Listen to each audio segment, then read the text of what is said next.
ನೀವು ಯಾರು ನೋಡಿದ್ದು? ನಾನು ನೋಡಿದೆ. ಹಾಂ, ನೀವು ನೋಡಿದ್ದು ಎಂತ JCB ಕೆಲಸ ಮಾಡುವಾಗಲೇ ನೋಡಿದ್ರಾ? ಹಾಂ, JCB ಕೆಲಸ ಮಾಡುವಾಗ ನಾವೇ ನೋಡಿದ್ದು ಫಸ್ಟ್. ಹಾವೇನಾದರೂ ಕಾಣ್ಲಿಕ್ಕೆ ಸಿಗ್ತಾ? ಹಾವು ಕಾಣಲಿಕ್ಕೆ ಸಿಕ್ತು, ಇಲ್ಲಿತ್ತ ಹಾವು, ದೊಡ್ಡ ಹಾವಿತ್ತಾ? ದೊಡ್ಡದು. ಹಾಂ, ಎಲ್ಲಿ ಹೋಯ್ತು? ಅದು ಈ ಕಡೆಯಿಂದ ಈ ಕಡೆ ಹೋಯ್ತು.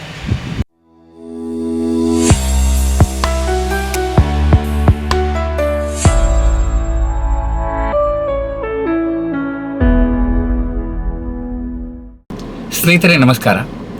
ಈಗಷ್ಟೇ ಒಂದು ಕರೆ ಬಂತು ನನಗೆ. ತಾಂಗೋಡು ಸುಬ್ರಹ್ಮಣ್ಯ ದೇವಸ್ಥಾನದ ಅರ್ಚಕರು ಕರೆ ಮಾಡಿ ಒಂದು ಫೋಟೋ ಕಳಿಸಿದ್ದೇನೆ, ಅದು ಯಾವ ಹಾವಿನ ಮೊಟ್ಟೆ ನೋಡಿ ಹೇಳಿ ಅಂತ ಹೇಳಿದರು. ನಾನು ತಕ್ಷಣ ಮೊಟ್ಟೆ ನೋಡಿದೆ, ಫೋಟೋ ನೋಡಿದೆ. ಅದು ನಾಗರ ಹಾವಿನ ಮೊಟ್ಟೆಗಳ ಥರನೇ ಇತ್ತು. ಅಲ್ಲಿ JCB ಕೆಲಸ ಮಾಡ್ತಾ ಇರುವಾಗ ಆ ಮೊಟ್ಟೆಗಳು ಬೆಲದಿಂದ ಹೊರಗೆ ಚೆಲ್ಲಿಕೊಂಡಿವೆ ಅಂತ ಹೇಳಿದರು. ನಾನದು ಇನ್ನೂ ಖಚಿತವಾಗಿ ಹೇಳಬೇಕಾದ್ರೆ ಆ ಜಾಗ ಆ ಮೊಟ್ಟೆಗಳ ನೋಡಿ ಹೇಳಬೇಕಾಗ್ತದೆ ಅಂತ ಹೇಳಿದೆ. ಅವರು ಮತ್ತೆ ಆ ಪಾರ್ಟಿಯವರಿಂದಲೇ ಕರೆ ಮಾಡಿಸಿದರು. ಈಗ ನಾನಲ್ಲಿ ಹೋಗ್ತಾ ಇದ್ದೇನೆ. ಅರಣ್ಯಾಧಿಕಾರಿ ಒಬ್ಬರಿಗೆ ವಿಷಯವನ್ನು ತಿಳಿಸಿದ್ದೇನೆ, ಅವರು ಅಲ್ಲಿಗೆ ಬರ್ತೇನೆ ಅಂತ ಹೇಳಿದ್ದಾರೆ. ಆ ಮೊಟ್ಟೆಗಳನ್ನು ಈಗ ನಾವು ಯಾವುದೇ ಮೊಟ್ಟೆ ಆದರೂ ಕೂಡ, ಹಾವಿನ ಮೊಟ್ಟೆ ಇರಲಿ, ನಾಗರಾವಿನ ಮೊಟ್ಟೆ ಇರಲಿ, ಉಡದ ಮೊಟ್ಟೆ ಇರಲಿ, ಕೇರೆ ಹಾವಿನ ಮೊಟ್ಟೆ ಇರಲಿ, ಅವುಗಳನ್ನು ಸಂರಕ್ಷಣೆ ಮಾಡೋದು ನಮ್ಮ ಕೆಲಸ. ಹಾಗಾಗಿ ಅಲ್ಲಿಗೆ ಹೋಗೋಣ, ಅಲ್ಲಿಯ ಸ್ಥಿತಿಯನ್ನು ನೋಡೋಣ. ಎಲ್ಲಿ ಉಂಟು ಈಗ? ಉಂಟಾ? ಓ, ಅಲ್ಲಿ ಉಂಟಾ? ಬಿಸಿಲು ಬೀಳ್ತಾ ಉಂಟಾ?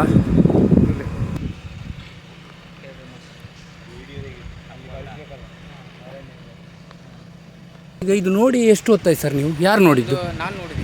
ಹಾಂ, ನೀವು ನೋಡಿದ್ದು ಎಂತ JCB ಕೆಲಸ ಮಾಡುವಾಗಲೇ ನೋಡಿದ್ರಾ? ಹಾಂ, JCB ಕೆಲಸ ಮಾಡುವಾಗ ನಾವೇ ನೋಡಿದ್ದು ಫಸ್ಟ್. ಹಾವೇನಾದರೂ ಕಾಣ್ಲಿಕ್ಕೆ ಸಿಗ್ತಾ? ಹಾವು ಕಾಣಲಿಕ್ಕೆ ಸಿಕ್ತು, ಇಲ್ಲಿತ್ತ ಹಾವು, ದೊಡ್ಡ ಹಾವಿತ್ತಾ? ದೊಡ್ಡದು. ಹಾಂ, ಎಲ್ಲಿ ಹೋಯ್ತು? ಅದು ಈ ಕಡೆಯಿಂದ ಈ ಕಡೆ ಹೋಯ್ತು.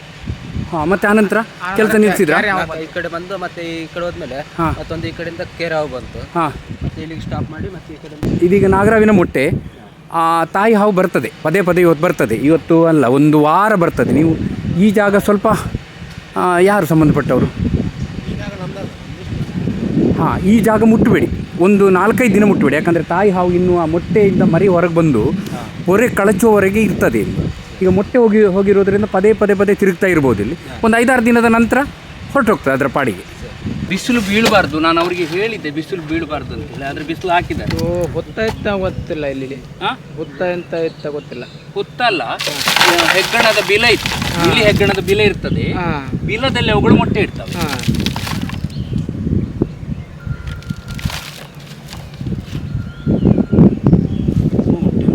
ತುಂಬ ಉಂಟು. ಇನ್ನೂ ಜಾಸ್ತಿ ಆ ಕಡೆ ಹೋಯ್ತು ಒಂದು ಸ್ವಲ್ಪ ಮೊಟ್ಟೆಯ ಮೊಟ್ಟೆ ಹೋಗಲಿಲ್ಲ. ಇಲ್ಲ, ಹೋಯ್ತು ಸ್ವಲ್ಪ.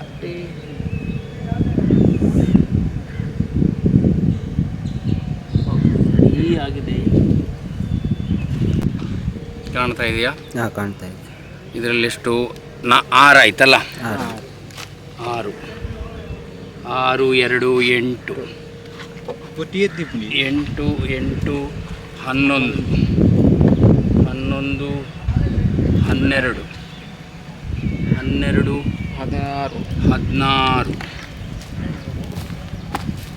16 1 17 ಡ್ರೈ ಆಗಿದೆ. 17 17 21 21 ಆಯ್ತಾ?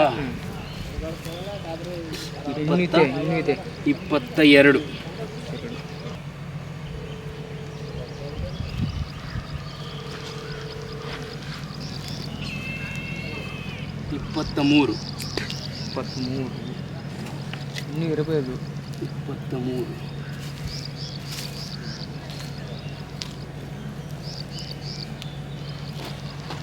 ಟಿಕಲ್ ತೆಗಿರಿ ಸರ್. 23 ಆಯ್ತಲ್ಲ?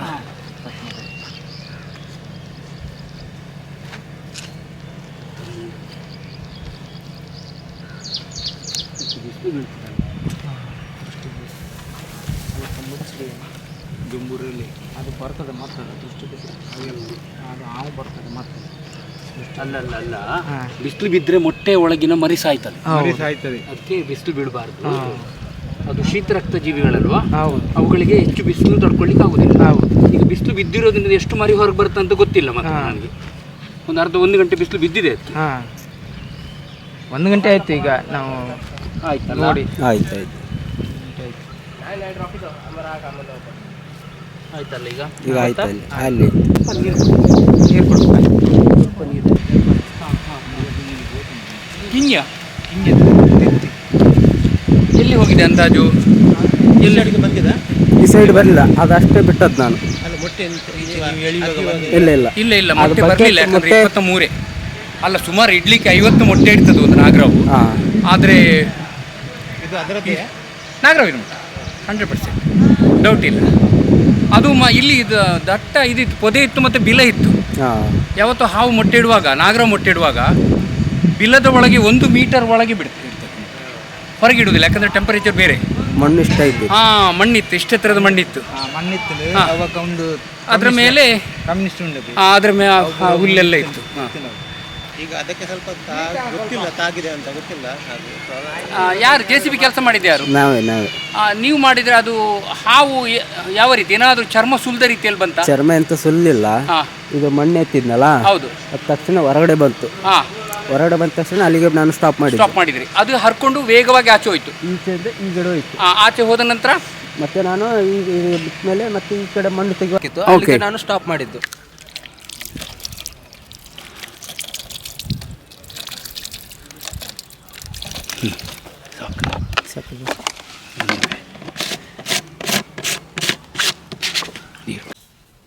ಸ್ನೇಹಿತರೆ ನಮಸ್ಕಾರ.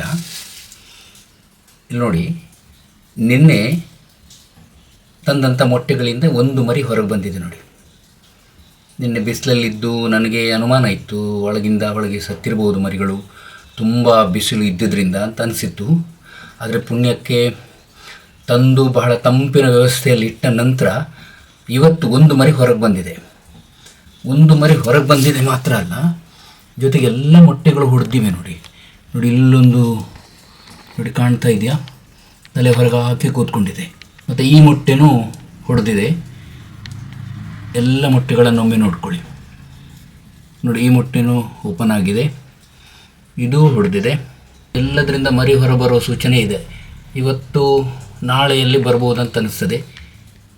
ಪೂರ್ತಿ ನೋಡೋಣ. ಒಂದು ಮರಿ ನೋಡಿ, ಪುಟ್ಟ ಮರಿ ನೋಡಿ, ಹೆಡೆ ಎತ್ತುತ್ತಾ ಇದೆ, ತೀರಾ ದುರ್ಬಲ ಇದೆ.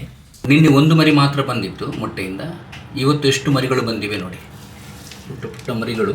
ಎಲ್ಲ ಬಂದಿಲ್ಲ ಇನ್ನೂ ನೋಡಿ. ಇಲ್ಲಿ ತಲೆ ಹೊರಗೆ ಹಾಕಿ ಕೂತ್ಕೊಂಡಿದೆ ಒಂದು ನೋಡಿ, ಕಾಣ್ತಾ ಇದೆಯಾ ನೋಡಿ, ಅಲ್ಲೊಂದಿದೆ. ಇನ್ನೂ ಕೆಲವು ಮೊಟ್ಟೆಗಳಿಂದ ಹೊರಗೆ ಬರಲಿಕ್ಕೆ ಇವೆ ಮರಿಗಳು. ಕೆಲವರು ಕೇಳ್ತಾರೆ, ಈ ಸಣ್ಣ ಮರಿಗಳಲ್ಲೂ ವಿಷ ಇದೆಯಾ, ಇವುಗಳು ಕಚ್ಚಿದರೆ ಅಪಾಯ ಆಗುತ್ತಾ ಅಂತೇಳಿ. ಖಂಡಿತ ಹೌದು. ಈಗ ಹುಟ್ಟಿದ 1-2 ಗಂಟೆ ಒಳಗೆ ಕಚ್ಚಿದರೆ ಮಾರಣಾಂತಿಕವಾದ ಸಮಸ್ಯೆ ಆಗದಿರ್ಬೋದು, ಆದರೂ ಔಷಧಿ ಬೇಕಾಗುತ್ತೆ, ಚಿಕಿತ್ಸೆ ಬೇಕು. ಈ ಮರಿಗಳಲ್ಲೂ ವಿಷ ಇದೆ. ದೊಡ್ಡ ಹಾವುಗಳು ಕಚ್ಚಿದಾಗ ವಿಷದ ಪರಿಣಾಮ ಬೇಗನೆ ಕಂಡು ಬಂದರೆ, ಈ ಹಾವುಗಳು ಕಚ್ಚಿದ ನಂತರ ಸ್ವಲ್ಪ ತಡವಾಗಿ ಪರಿಣಾಮಗಳು ಕಂಡು ಬರ್ಬೋದು. ಬಿಟ್ಟರೆ ಇದಕ್ಕೆ ಈ ಹಾವಿನ ಮರಿಗಳು ಕಚ್ಚಿದರೂ ಕೂಡ ಚಿಕಿತ್ಸೆಯ ಅಗತ್ಯ ಇದೆ. ಆದಷ್ಟು ಬೇಗ ಆಸ್ಪತ್ರೆಗೆ ತಲುಪಿ ಚಿಕಿತ್ಸೆ ಪಡೆದುಕೊಳ್ಬೇಕಾಗ್ತದೆ. ಅದೊಂದು ಗಮನದಲ್ಲಿ ಇರಲಿ. ಸಣ್ಣ ಹಾವುಗಳು ವಿಷ ಇರಲಿಕ್ಕಿಲ್ಲ, ಏನೂ ಅಪಾಯ ಆಗಲಿಕ್ಕಿಲ್ಲ, ಕಚ್ಚಿದ್ರು ಅಂತ ತಿಳ್ಕೊಳ್ಳೋರು ತುಂಬ ಜನ ಇದ್ದಾರೆ. ಅವರಿಗೆ ಈ ಮಾಹಿತಿ. ಈಗ 1-2 ದಿನ ಕಾಯಬೇಕಾದಿತ್ತು ಎಲ್ಲ ಮರಿಗಳು ಹೊರಬರಬೇಕಾದ್ರೆ. ಬಂದ ನಂತರನೇ ಉತ್ತಮವಾದ, ಅದಕ್ಕೆ ಬೇಕಾದಂಥ, ಅವುಗಳಿಗೆ ಬೇಕಾದಂಥ ಒಂದು ಪರಿಸರಕ್ಕೆ ಬಿಟ್ಟುಬಿಡೋಣ. ತಕ್ಷಣ ಹಾಗೇ ಬಿಟ್ಟು ಬಿಡಲಿಕ್ಕೆ ಆಗೋದಿಲ್ಲ. ಈ ಮೊಟ್ಟೆಯಿಂದ ಹೊರಗೆ ಬಂದ ನಂತರ ಅವುಗಳ ಮೊದಲ ಪೊರೆ ಕಳಿಸುವಂಥ ಒಂದು ಪ್ರಕ್ರಿಯೆ ನಡೆಯುತ್ತೆ. ಆ ಪೊರೆ ಕಳಿಸಲಿಕ್ಕೆ ಸುಮಾರು 4-5 ದಿನಗಳು ಬೇಕಾಗುತ್ತವೆ. ಆ ಹೊತ್ತಲ್ಲಿ ಈ ಎಲ್ಲ ಮರಿಗಳು ಒಂದೇ ಜಾಗದಲ್ಲಿ ಮೊಟ್ಟೆಯ ಸಮೀಪವೇ ಒಂದು ಮುದ್ದೆ ಥರ ಆಗಿ ಇದ್ದು ಬಿಡ್ತವೆ, ಪೊರೆ ಕಳಚಿಗೆ ಕೂತ್ಕೊಳ್ತವೆ. 4-5 ದಿನದ ನಂತರ ಪೊರೆ ಕಳಚಿದ ನಂತರ ಒಂದೊಂದು ಹಾವು ಒಂದೊಂದು ದಿಕ್ಕಿಗೆ ಹೊರಟೋಗುತ್ತೆ. ಅಂದರೆ ಜೀವನ ಕ್ರಮ ಶುರು ಮಾಡುತ್ತೆ, ಸಂಚಾರಕ್ಕೆ ಶುರು ಮಾಡ್ತವೆ. ಹಾಗಾಗಿ ಅಲ್ಲಿವರೆಗೆ ನಾವು ಒಂದು 4-5 ದಿನ ಇವುಗಳನ್ನು ಜೋಪಾನ ಮಾಡಬೇಕಾಗ್ತದೆ. ಈಗ ಮೊಟ್ಟೆಯಿಂದ ಹೊರಗೆ ಬಂದು ಕೂಡಲೇ ಅವುಗಳನ್ನು ಒಂದು ಕಡೆ ಬಿಟ್ಟುಬಿಟ್ರೆ ಕಣ್ಣಿಗೆ ಪೊರೆ ಬರೋದ್ರಿಂದ ಮತ್ತು ಪೊರೆ ಬಂದ ಹಾವುಗಳಿಗೆ ಓಡಾಡಲಿಕ್ಕೆ ಕಷ್ಟ ಆಗೋದ್ರಿಂದ ಬೇಗನೆ ಯಾವುದಾದ್ರೂ ಜೀವಿಗಳ ಬಾಯಿ ಬಿದ್ದು ಸತ್ತು ಹೋಗೋ ಸಾಧ್ಯತೆ ಇರ್ತದೆ. ಮೊನ್ನೆ ತಂದ ಮೊಟ್ಟೆಗಳಿಂದ ಎಲ್ಲ ಮರಿಗಳು ಹೊರಗೆ ಬಂದಿವೆ ನೋಡಿ. ಈಗ ನಾನು ಅದರ ಮುಚ್ಚಳ ಓಪನ್ ಮಾಡಿದ ಕೂಡಲೇ ಒಂದನ್ನೊಂದು ನೋಡಿ ಹೆದರ್ಕೊಂಡು ಅಣ್ಣ ತಮ್ಮಂದಿರ ಅಕ್ಕ ತಂಗಿಯರ ನಡುವೆ ಹೋರಾಟ ನಡೀತದೆ ನೋಡಿ. ಇಲ್ಲಿ ಮೇಲೆ ಬರಲಿಕ್ಕೆ ಪ್ರಯತ್ನ ಮಾಡ್ತಾ ಇವೆ, ಇನ್ನು ಹೊರಗೆ ಹೋಗಬೇಕು ಅವುಗಳಿಗೆ. ಇವತ್ತಿಗೆ ಸುಮಾರು 9 ದಿನ ಆಯಿತು. ಇವತ್ತು ಎಲ್ಲ ಮರಿಗಳು ಬಿಡುಗಡೆಗೊಳ್ಳಲಿವೆ. ಪುಣ್ಯಕ್ಕೆ ಏನೂ ಹಾನಿಯಾಗದೆ ಕೃತಕ ಕಾವಿನ ಮೂಲಕ ಮರಿಗಳು ಹೊರಗೆ ಬಂದಿವೆ ನೋಡಿ. ಅವುಗಳು ಒಂದನ್ನು ನೋಡಿ ಹೆದರ್ಕೊಂಡು ಕಚ್ಚಿಕೊಳ್ಳುವಂಥದ್ದು. ನಾವು ಸಮೀಪ ಬಂದ ಕೂಡಲೇ ಅವುಗಳಿಗೆ ಭಯ ಆಗಿ ಹೆಡೆ ಎತ್ತಿ ಒಂದಕ್ಕೊಂದು ಕಚ್ಚಿಕೊಳ್ಳುವಂಥ ಒಂದು ಭ್ರಮೆಯಲ್ಲಿವೆ ನೋಡಿ. ಇವತ್ತಿದನ್ನೆಲ್ಲ ಒಳ್ಳೆಯ ಪರಿಸರಕ್ಕೆ ಬಿಡುಗಡೆ ಮಾಡೋಣ. ಇಲ್ಲಿಗೆ ನಮ್ಮ ಸೇವೆ ಮುಗಿಯಿತು. ಅರಣ್ಯ ಇಲಾಖೆಯವರಿಗೆ ಕರೆ ಮಾಡಿ ಈಗ ತಿಳಿಸ್ತೇನೆ. ಅವ್ರು ಬಂದರೆ ಅವ್ರ ಜೊತೆ ಹೋಗಿ ಬಿಡ್ತೇನೆ, ಅಥವಾ ನಾನೇ ಎಲ್ಲಾದರೂ ಒಳ್ಳೆಯ ಜಾಗಕ್ಕೆ ಅವ್ರ ಹತ್ರ ಅನುಮತಿ ಪಡೆದು ಬಿಟ್ಟು ಬಿಡ್ತೇನೆ. ಸ್ನೇಹಿತರೆ, ಇವತ್ತು ಒಟ್ಟು 39 ನಾಗರ ಹಾವಿನ ಮರಿಗಳನ್ನು ಅವುಗಳಿಗೆ ಬೇಕಾದಂಥ ಉತ್ತಮವಾದ ಆಹಾರ ನೀರು ಸಿಗುವಂಥ ಒಂದು ತಾಣಕ್ಕೆ ಕಾಡಿನೊಳಗೆ ಬಿಡುಗಡೆ ಮಾಡ್ತಾ ಇದ್ದೇನೆ. ಅರಣ್ಯಾಧಿಕಾರಿ ಒಬ್ಬರಿಗೆ ಆಗಲೇ ಹೇಳಿದಾಗೆ ಕರೆ ಮಾಡಿದ್ದೆ, ಆದರೆ ಅವರು ಹೇಳಿದರು ಕೆಲವು ಕಾರ್ಯಕ್ರಮಗಳು ಇರೋದರಿಂದ ನನಗೆ ಬರಲಿಕ್ಕಾಗ್ತಾ ಇಲ್ಲ, ನೀವೇ ಒಂದು ಸೂಕ್ತ ಜಾಗ ನೋಡಿ ಬಿಟ್ಟು ಬಿಡಿ ಅಂತ ಹೇಳಿದ್ದಾರೆ. ಹಾಗೆ ಇಲ್ಲಿ ಬಿಡುಗಡೆ ಮಾಡ್ತಾ ಇದ್ದೇನೆ. ನೋಡಿ ಮರಿಗಳು ಹೇಗೆ ಓಡಾಡ್ತಾ ಇವೆ ನೋಡಿ. ಬಿಟ್ಟ ಕೂಡಲೇ ಹೇಗೆ ಕಣ್ಮರಿ ಆದವು ನೋಡಿ. ತಕ್ಷಣ ಎಲ್ಲೆಲ್ಲೋ ಎಲೆ ಅಡಿಗೆ ತರಗೆಲೆಗಳ ರಾಶಿ ಅಡಿಗೆ ಸೇರಿಕೊಂಡು ಕಣ್ಮರಿಯಾಗಿಬಿಟ್ಟವು. ಇದನ್ನೇ ನೋಡಿ ನಾವು ನೋಡಿ ಹಾವು ಮಾಯ ಆಯಿತು ಅಂತ ಹೇಳೋದು. ಅಷ್ಟು ಬೇಗನೆ ಮರೆಮಾಚುವಂಥ ಒಂದು ಸ್ವಭಾವ ಅವುಗಳ ರಕ್ತಗತವಾಗಿ ಬಂದಿರ್ತದೆ. ಇಲ್ಲಿ ನೋಡಿ ಒಂದು ಮರಿಗಳು ಕಾಣ್ತಾ ಇದ್ದವು ನೋಡಿ. ಈಗ ಒಂದು ಮರಿ ಮಾತ್ರ ನನ್ನನ್ನು ನೋಡಿ ಹೆದರಿ ಕ್ಯಾಮರಾವನ್ನು ನೋಡಿ ಹೆಡೆ ಎತ್ತಿ ನಿಂತಿದೆ. ಸರಿ ಸ್ನೇಹಿತರೆ, ಶುಭವಾಗಲಿ.